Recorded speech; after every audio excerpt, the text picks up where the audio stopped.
کمزور ایمان کا مطمئن کرے گا. ہم مطمئن ہیں اپنے دین سے, ہمارا ایمان کمزور ہے اور ہم مطمئن ہیں. حضرت رضی اللہ تعالیٰ عنہ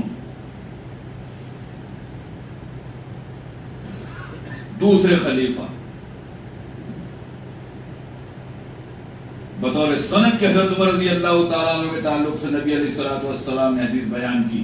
خلاصہ مفہوم اس کا یہ ہے, اگر نبوت کا سلسلہ جاری ہوتا تو میرے بعد عمر نبی بنتا.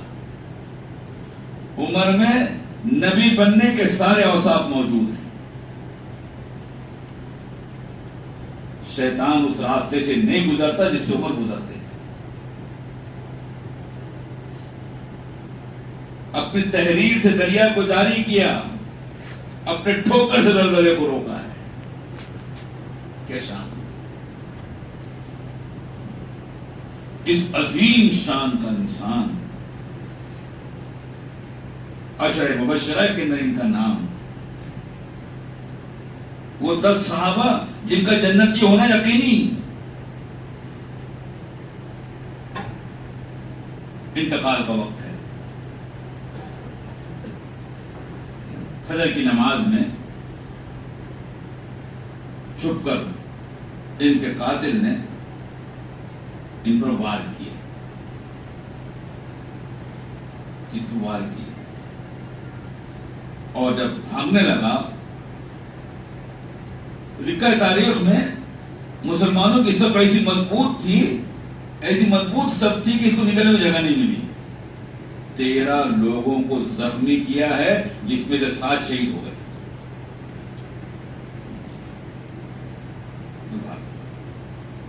عمر بے ہوش ہو گئے. ایسا گہرا زخم تھا کہ دودھ منہ کے راستے سے ڈالا جاتا, زخم کے راستے سے نکل جاتا.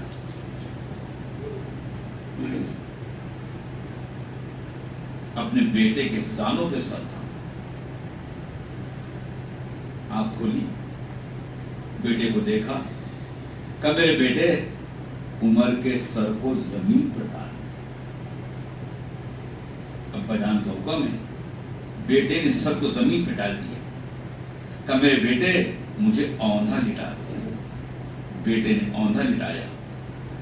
تاریخ اسلام کی اتنی عظیم شخصیت اپنے ناک کو زمین پر رگڑتے جاتے تھے اور کہتے جاتے تھے, یا اللہ عمر تیرے سامنے خالی ہاتھ آ رہا ہے, لاج رکھ لینا.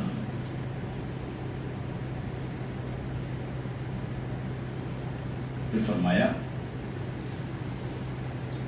حضرت عبداللہ ابن عباس کو بلاؤ.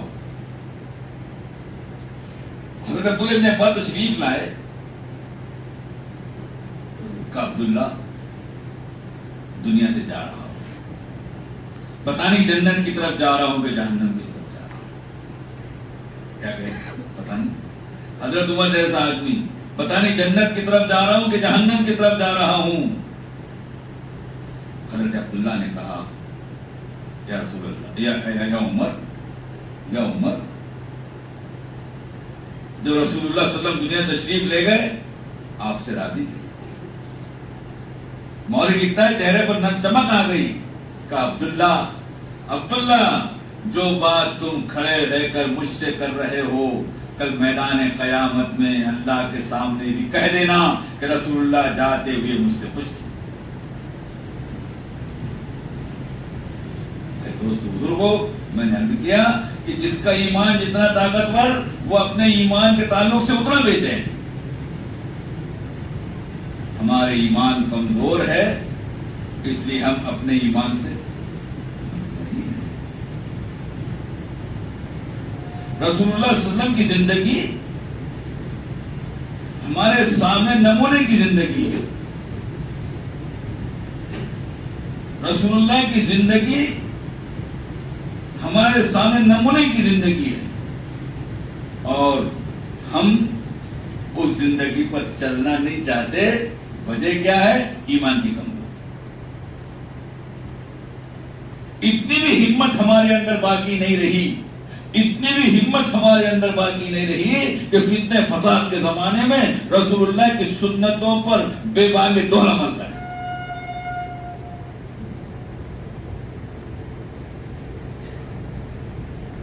سنتوں پہ عمل کرنے کا ہمت نہیں ہے. کیوں؟ کہ ایمان کمزور ہے. وہ زندگی اختیار کرنے کی ہمت نہیں ہے. حالانکہ رسول اللہ صلی اللہ علیہ وسلم نے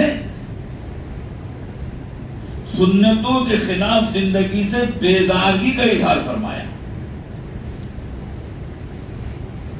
حضرت عمر کے ایک بھائی تھے, ان کے بنو قریظہ کے یہودیوں کا قبیلہ تھا, بڑے تعلقات تھے. بنو قریظہ میں ان کے بھائی کو ایک کاغذ ملا تورات کا, وہ لا کے حضرت عمر کو دیا. اچھی باتیں لکھی تھی. وہ نبی علیہ السلام کی خدمت میں لے کر حاضر ہوئی ہے. حضرت عبداللہ عمر کے لڑکے حاضر تھے. حضرت عمر کاغذ پہ دیکھ کر تورات کی باتوں کو پڑھ رہے تھے, رسول اللہ سن رہے تھے. یہ پڑھ رہے ہیں, نگاہ کاغذ پر ہے.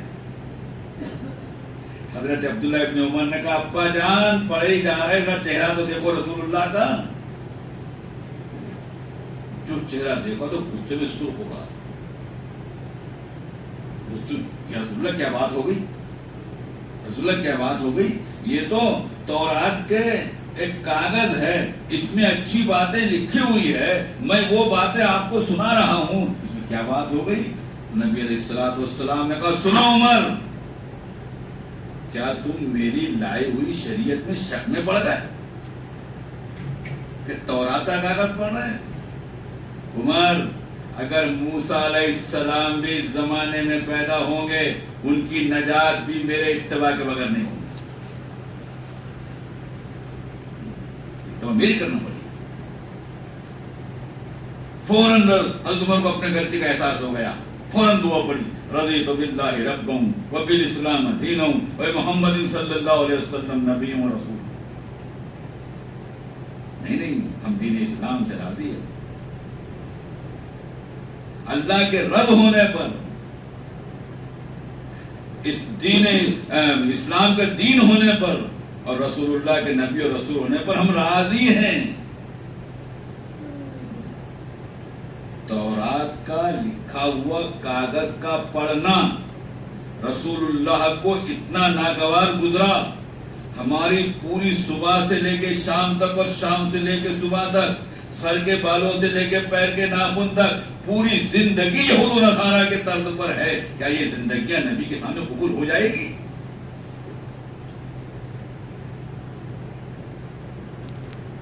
قبر میں 3 سوال ہے. تمہارا رب کون ہے, تمہارا دین کیا ہے, اور تیسرا سوال پریکٹیکل, ما یقول ھذا الرجل, نبی علیہ السلام دکھائے جائیں گے اور پوچھا جائے گا, جانتا ہے کون ہے؟ پہلی نگاہ قبر میں ایک اللہ والے کہنے لگے, مرنا چاہتا ہوں, جلدی مرنا چاہتا ہوں, مرنے کا بڑا شوق ہے. عجیب بات ہے, آپ کو مرنے کا شوق ہے؟ کہا کہ ہاں, مرنے کا شوق اس لیے ہے کہ قبر میں نبی علیہ السلام کے چہرے کی زیارت ہو. ارے ہم کو ان کے چہرے کی زیارت ہوگی, ان کی بھی تو ہمارے چہرے کی زیارت ہوگی. بتاؤ, نبی کہیں گے یہ غلام کا چہرہ ہے, یہ میری امتی کا چہرہ ہے, پہلے امپریشن فیل, پہلی بہن میں یہ غلام کا چہرہ ہے, یہ امتی کا چہرہ ہے.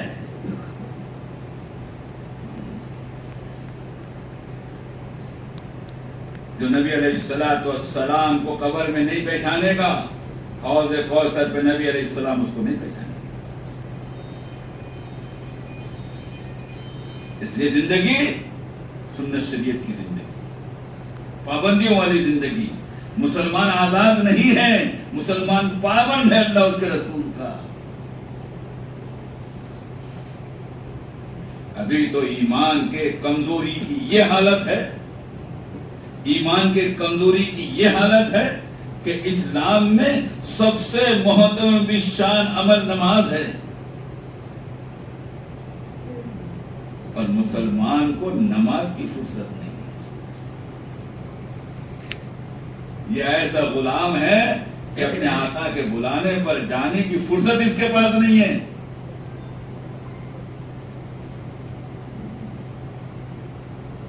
اللہ معاف فرمائے. قرآن پاک میں ایک ذکر کیا کہ میدان قیامت میں ایک مقام ایسا آئے گا کہ جنتی اور جہنمی اتنے قریب آئیں گے کہ ایک دوسرے کو دیکھ سکیں گے. ایک مقام آئے گا، ذکر کیا قرآن نے. جب اس مقام پر آئیں گے تو جنتیوں کی نظر جہنمیوں پر اور جہنمیوں کی نظر جنتیوں پر پڑے گی. تو پہچان کے لوگ نکلیں گے، پہچان کے لوگ نکلیں گے، کوئی جنت میں کوئی جہنم میں ہے. تو جنتی لوگ جہنمیوں سے پوچھیں گے تم جہنم میں کیسے آ گئے. سننا دھیان سے. جنتی لوگ جہنمیوں سے پوچھیں گے تم جہنم میں کیسے آ گئے. جہنمی لوگ جہنم میں آنے کی 4 وجہ بیان کریں گے. کتنی وجہ؟ 4 وجہ بیان کریں گے. اس میں سے ایک وجہ یہ ہوں گی ہم نماز نہیں پڑھتے تھے. ہم نماز یہ وجہ. اس کے علاوہ ہے. جہنم میں جانے کی 4 وجہ میں سے ایک وجہ بولو بولو نماز کرنے پر. کیا کر رہے ہیں ہم؟ اسلام کس کے لیے ہے؟ مسلمان کے لیے ہے.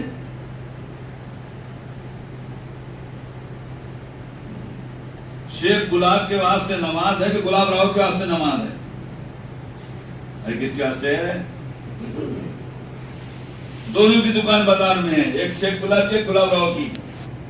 اذان کی آواز دونوں نے سنے، نماز کو دونوں بھی نہیں آئے. نماز اذان کس کے لیے ہے؟ نماز کس کے لیے ہے؟ بھائی دوستو بزرگوں، ہمارے بزرگ کہنے لگے تم کیا سمجھتے ہو کہ روٹی کے لیے دکان کھولو اور جنت کے لیے نماز پڑھو؟ فرمایا جس نماز سے جنت ملے گی اس نماز سے روٹی بھی ملے گی. جس نماز سے جنت ملے گی اس نماز سے روٹی بھی ملے گی. اگلا جملہ سنو، جس نماز سے روٹی نہیں ملے گی اس سے جنت کیا ملے گی؟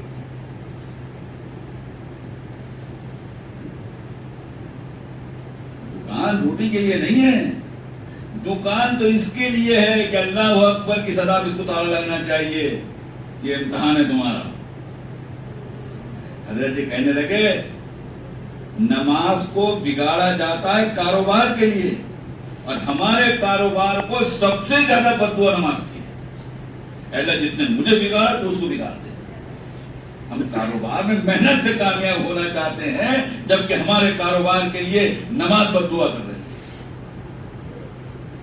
جس کاروبار کے نماز بددعا کرے وہ کاروبار ہماری محنت سے ہو جائے گا. باپ بیٹے سے اس سے ناراض ہے تو دکان نہیں کھولا. کیوں؟ روزی کا سبب دکان سمجھتا ہے. اس لیے باپ ناراض نہیں کہ فجر نہیں پڑا. کیوں؟ کہ نماز کو روزی کا ذریعہ سمجھتے ہی نہیں. مسلمان کے ٹائم ٹیبل میں اگر دن کی شروعات فجر کی نماز سے نہ ہو، یہ ٹائم ٹیبل مسلمان کا ہے.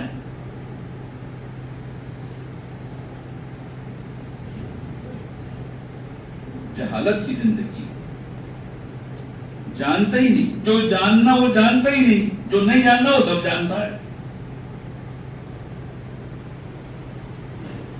اس کو اللہ کی ذات کا تعارف ہی نہیں ہے.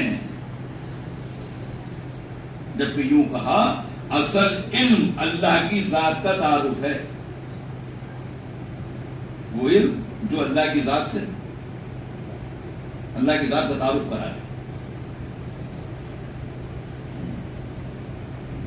جو اعمال کا بھاؤ معلوم کرا دے. بھائی دوستو بزرگوں، زندگیاں غفلت کے ساتھ ہیں، زندگیاں جہالت کے ساتھ ہیں. گھر کی جہالت دور ہوگی گھر کے تعلیم سے.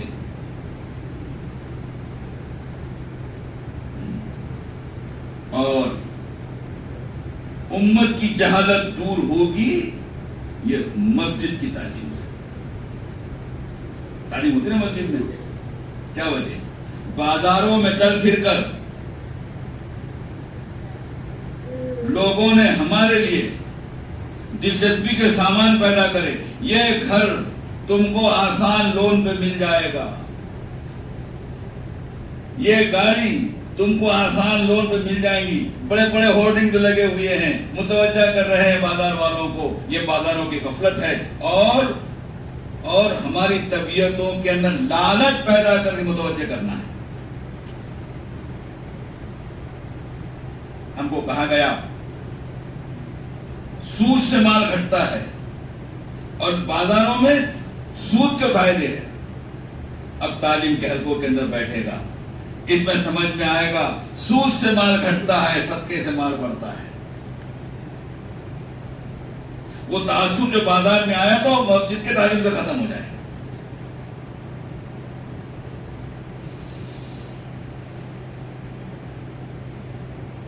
غفلت کی زندگی ہے، اللہ کے ذکر کا وقت ہی نہیں ہمارے پاس. حضرت جی فرمانے لگے کہ دعوت کے تقاضوں کی انتہائی مصروفیت کے باوجود اپنے آپ کو اللہ کے ذکر کے لیے تنہا کر لیا کرو. مسجدوں کے کونے تلاش کرو، اندھیرے تلاش کرو، اللہ کا ذکر کرو. ہمارے بزرگ نے بڑی پیاری بات کہی، رات کے اندھیروں کو اللہ کے نام سے روشن کرو اور رات کے تنہائیوں کو اللہ کے نام سے آباد کرو. یہ رات کے اوراد و وظائف یہ دن میں دعوت کے کام میں معاون بنیں گے اور کاروبار میں بھی معاون بنیں گے.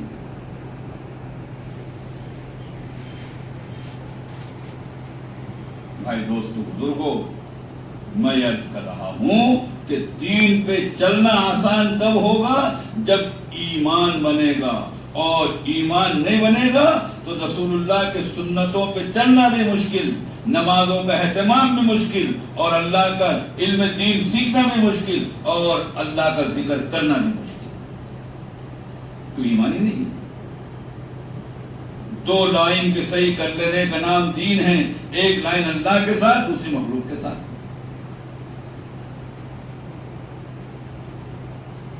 ہم کو حقوق کے درمیان پیدا کیا ہے. ماں باپ کے حقوق ہیں، بیوی کے حقوق ہیں، شوہر کے حقوق ہیں، اولاد کے حقوق ہیں، پڑوسی کے حقوق ہیں. ان تمام حقوق کو ادا کرنا یہ دین ہے. جلن، حسد، کینہ، بغض، عداوت، جھوٹ، تیری میری، لڑائی جھگڑا، بھائی دوستو بزرگوں، یہ ساری چیزیں دین کو ختم کرنے والی ہے، امت کے اجتماعیت کو توڑنے والی ہے. جتنی چیزیں امت کو توڑنے والی ہے سب کو حرام کیا ہے، سب کو حرام.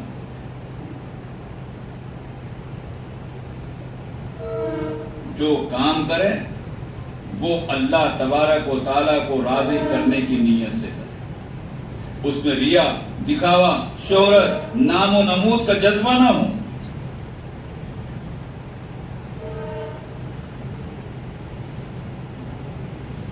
ایک تابعی پہنچے مسجد نبوی میں، دیکھا مجمع لگا ہوا ہے. پوچھا کیا مجمع کیوں لگا ہوا ہے؟ کہ مجمع اس لیے لگا ہوا ہے کہ حضرت ابو ہریرہ حدیثیں بیان کر رہے ہیں. آپ گئے، مجلس چھٹا، آپ ملاقات کے لیے گئے. تابعی نے کہا ابو ہریرہ سے، آپ مجھے وہ حدیث سنائے جو آپ نے رسول اللہ سے سنی ہے اور خوب سمجھا ہو، وہ مجھے سناؤ. ابو ہریرہ نے کہا کہ ہاں میں تجھے وہ حدیث سناؤں گا جو میں نے رسول اللہ سے سنی ہے اور خوب سمجھی ہے. اور پھر چیخ ماری بے ہوش ہو کے گر گئے. ہوش آئے اور پھر کہا ہاں ہاں میں تجھے وہ حدیث سناؤں گا جو میں رسول اللہ سے سنی ہے اور خوب سمجھی ہے. پھر بھی ہوش ہو، پھر ہوش ہو. بڑے مشکل سے وہ حدیث بیان کی کہ میدان قیامت میں بڑے بڑے اعمال والے لوگ لائے جائیں گے اور وہ دعویٰ کریں گے ہم نے عمل اللہ کے لیے کیا ہے. اللہ تعالیٰ کہیں گے کہ تم نے یہ عمل میرے لیے نہیں کیا ہے، یہ میرے علاوہ کے لیے کیا ہے، اور منہ کے بل گھسیٹ کے جہنم میں ڈال دیا. یہ دعوی یہاں سے نکل کر حضرت معاویہ کی خدمت میں گئے. یہ واقعہ سنائے. حضرت معاویہ سے پوری حدیث بیان کی اور پھر حضرت معاویہ اس حدیث کو سن کر دھاڑے مار مار کے روتے. ایک صاحب نے تو اس عنوان سے بڑا بے چین کیا. انہوں نے یہ کہا ہم تو ابھی تک یہ سمجھتے تھے کہ جو عمل اللہ کے علاوہ کے لیے کیا جائے گا اس پر اجر نہیں ملے گا. لیکن انہوں نے کہا ایسا نہیں ہے، جو عمل اللہ کے علاوہ کے لیے کیا جائے گا اس پر صرف اجر نہیں ملے گا، بلکہ اللہ یہ پوچھیں گے تم نے میرے علاوہ کی نیت کیسی کی. بتاؤ، یہ پوچھیں گے کیا بیٹھا جائے. اس لیے ہر عمل کے اندر اخلاص اللہ کے لیے کر رہے ہیں. پہلے کہتے تھے نیکی کر دریا میں ڈال، اب کہتے ہیں نیکی کر واٹس ایپ پہ ڈال. چھوٹا کر بڑا بتا،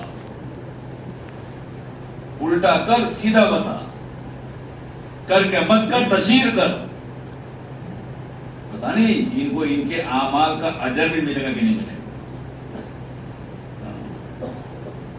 کسی کی مدد کر رہے ہیں، اس کی فوٹو آ رہی ہے، پتہ نہیں مدد کر رہے کہ ذلیل کر رہے ہیں. غریبوں کو ذلیل کر رہے کہ غریبوں کی مدد کر رہے ہیں.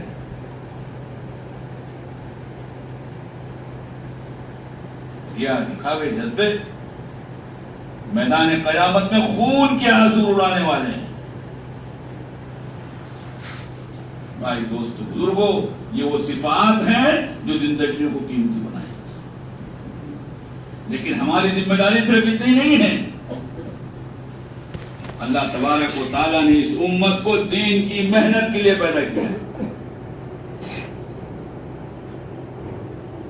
حضرات صحابہ کی صفت، اپنی ذات سے دین پر چلنا، اس دین کو لے کے سارے عالم میں پھرنا. یہ اپنی ذات سے دین پہ چلنا اور اس دین کو لے کر سارے عالم میں پھرنا، اس لیے اللہ تعالیٰ نے اس امت کو پیدا کیا. ہم پھرنے بھول گئے، ہم کو دین بھی یاد نہیں رہا، پھرنا کہاں سے یاد رہے گا. حضرات صحابہ کرام نے اس کا حق ادا کیا. راہ خدا میں نکل کر سارے عالم میں چلنا پھرنا، اس کا حق ادا کیا. بھائی دوستو بزرگوں، اس امت کے قربانیوں پر، مجاہدوں پر اللہ تعالیٰ نے مدعو کی ہدایت چھپا رکھی ہے. حضرت الیاس صاحب رحمۃ اللہ علیہ کا ملفوظ ہے، خلاصہ مفہوم اس کا یہ ہے کہ ہماری تن آسانیوں نے ہدایت کو روکا ہوا ہے. ہم عیش و آرام کے نقشوں میں رہ کر دین کی محنت کرنا چاہتے ہیں اور نتائج چاہتے ہیں، یہ اللہ کی عادت نہیں ہے.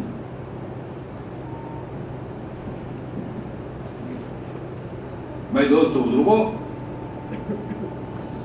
حضرت حمزہ رضی اللہ تعالیٰ عنہ کو ہدایت دینی تھی، اور ہدایت میں تھوڑی کسر باقی تھی، قربانیاں باقی تھی. نبی علیہ السلام صبح آ رہے تھے، ابو جہل کی سے جھڑپ ہو گئی. ابو جہل نے رسول اللہ صلی اللہ علیہ وسلم کو جسمانی تکلیف پہنچائی، جس سے آپ کے چالے کا خون نکل آیا. اس منظر کو مکہ کے کسی رئیس کی یا حضرت حمزہ کی باندی نے دیکھی. آ کر حضرت حمزہ کی بیوی سے کہا کہ میں نے آج ابو جہل کو رسول اللہ کو تکلیف پہنچاتے ہوئے دیکھا ہے. مورخین نے اس کے اندر وہ تکلیف کیا تھی اس میں اضافہ بھی کیا ہے کہ ایسا مارا ہے کہ کوئی کیا جنگلی ہاتھی کو بھی مارتا ہوگا.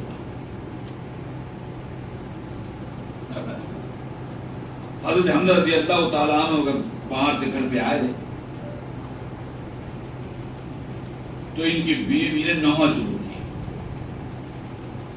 کہنے کہ تم نہا کیوں کر رہی ہے؟ میں زندہ ہوں، کیوں نہا کرتی ہے؟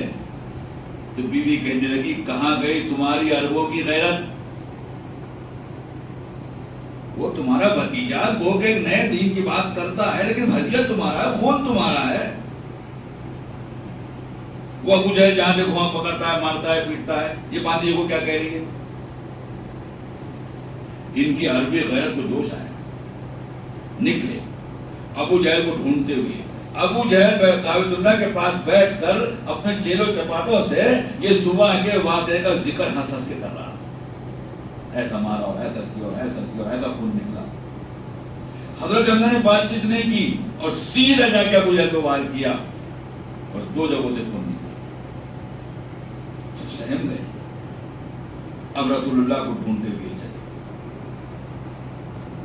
ایک جگہ پتھر پہ بیٹھ کر رسول اللہ صلی اللہ علیہ وسلم صبح کے واقعے پر منتظر تھے. پوچھا بھتیجے خیریت تو ہے؟ کہنے لگے چچا کس بھتیجے کی خیریت پوچھتے ہو؟ دنیا میں آنے سے پہلے باپ چلے گئے، ابھی ہوش نہیں سنبھالا ماں چلے گی، ایک ایک سارا چھوٹتا رہا. جو دیکھو پریشان کرتا ہے چچا جان اس بھتیجے کی خیریت پوچھتے ہو. بھتیجے خوش ہو جا، ابو جہل نے تجھے ستایا اور تجھے پیٹا اور تجھے مارا اور تیرا خون نکلا. تیرا خون ایک جگہ سے نکلا، میں نے 2 جگہ سے خون نکالا ہے، خوش ہو جا. نبی علیہ السلام کہنے لگے چچا جان میں بدلہ لینے سے خوش نہیں ہوتا. کہا بھتیجے پھر تیری خوشی کس چیز میں ہے؟ کہنے لگے چچا جان میری خوشی تو اس میں ہے کہ آپ اسلام کو بھول کر اپنی تکلیف بھول گئے. چچا کو دعوت دے دی. چچا نے کہا بھتیجے اگر تیری خوشی میرے اسلام میں ہے تو ہاتھ بڑھا، میں اسلام قبول کرنے کو تیار ہوں. اسلام میں داخل. حضرت حمزہ کے ہدایت پر آنے کے لیے رسول اللہ کی وہ قربانیاں جو صبح دی ہے انہوں نے اتنا کسر باقی رہ گئی تھی. ادھر قربانی تکمیل کو پہنچ گئی، ہدایت آ گئی. حضرت عمر رضی اللہ تعالیٰ عنہ چلے. مکہ میں مجلس بیٹھی، دارالندوہ میں مجلس بیٹھی. اب کہہ رہے بتاؤ رسول اللہ کو شہید کرنے کو کون تیار ہے؟ ابو جہل چاپلوس آدمی تھا جی، سیاسی لوگوں کی طرح.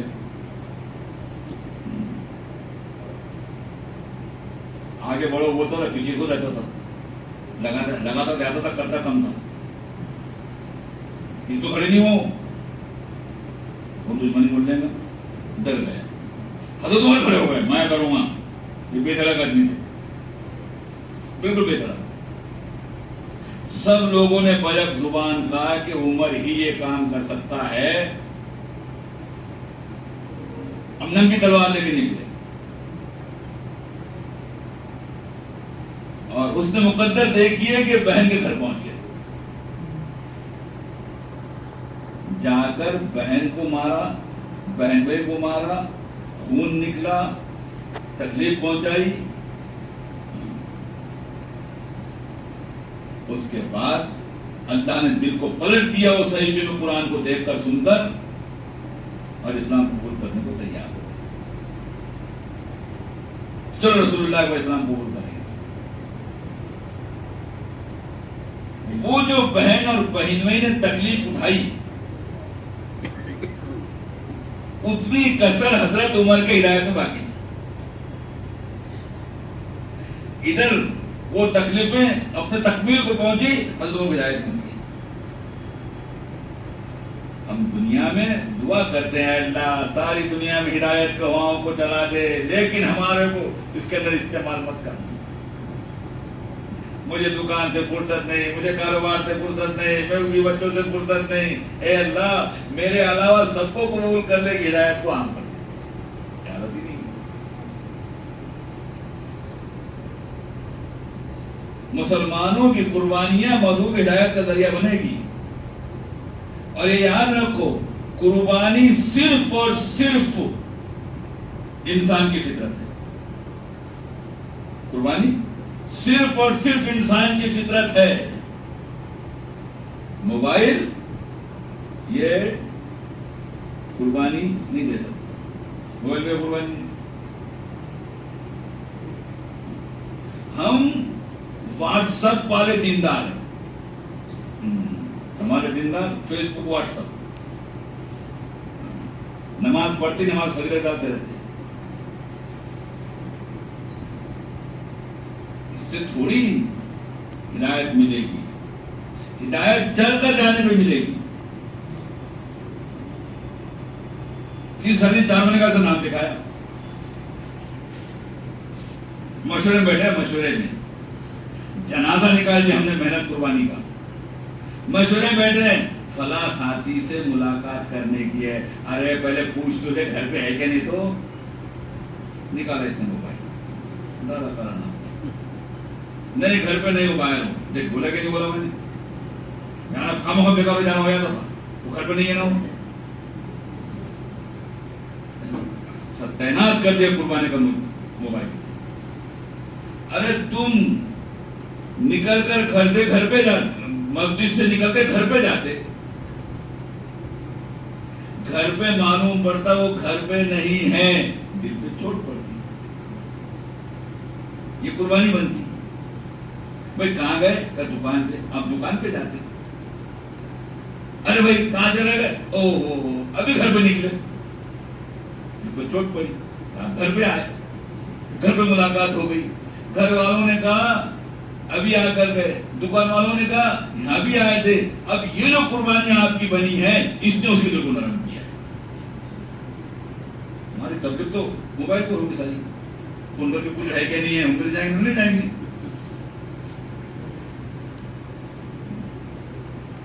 بھائی دوستو بزرگوں، اس لیے اپنی ذات سے قربانی. اور قربانی بھی کیا ہے؟ 4 مہینے 5 مہینے قربانی ہے. قربانی صحابہ کی تھی. حضرات صحابہ کی ایک جماعت کو بھیجا رسول اللہ نے، اور یوں کہا 3 منزل جب ہو جائیں، 3 منزل جب ہو جائیں وہاں جا کر یہ خط پڑھنا، اس کو کھولنا، وہاں جا کے پڑھنا، جو رخ لکھا ہے اس پر جانا. 3 منزل. حضرات صحابہ کرام 3 منزل تک چلے، اور 3 منزل جانے کے بعد خط کھولا. اس خط میں جو رخ تھا جماعت کا وہ انتہائی سخت تھا، مشقت قربانی زیادہ تھی. اور یہ بھی کہا تھا اس رخ کو دیکھنے کے بعد جس کی طبیعت بولے چلے جانا، جس کا دل نہیں بولے آ جانا. حضرات صحابہ کی ذات تھی. وہاں جا کر وہ رخ معلوم پڑا جو انتہائی سخت تھا، لیکن سب نے کہا یہاں تک آ گئے ہیں، جو رخ لکھا ہے اس پر جائیں. بولے جماعت بننے کی تیار ہے، کہاں بھیجو؟ بولے امراوتی. بڑے وہاں پر بے دینی ہے، اور وہاں پر بڑا ارتداد کی فضا ہے، اور کوئی کسی کو دین کی بات کرنے کو تیار نہیں ہے، ان کو امراوتی بھیجو. جماعت تیار ہے، سب نئے لوگ ہیں. کہاں جاتے؟ مراٹھواڑہ. اورنگ آباد. ہماری طبیعتیں جماعت میں بھی سیر سپاٹے کی، گھومنے پھرنے کی، دعوت کا مزاج، دعوتیں آئیں، کھانا پکانا نہ پڑے. ایسا انتظار کرتے ایک آدمی یہاں جماعت کی خیریت پوچھنے کا امیر صاحب کے پاس. تو وہ پوچھ رہا امیر صاحب خیریت سے تو ہے؟ ہم 14 لوگ ہیں.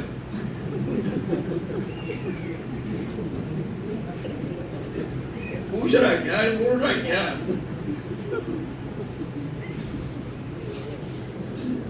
ابھی ہم جا کے آئے، 2 جگہ ہماری جماعت چل رہی ہے 4 مہینے کی. ایک جماعت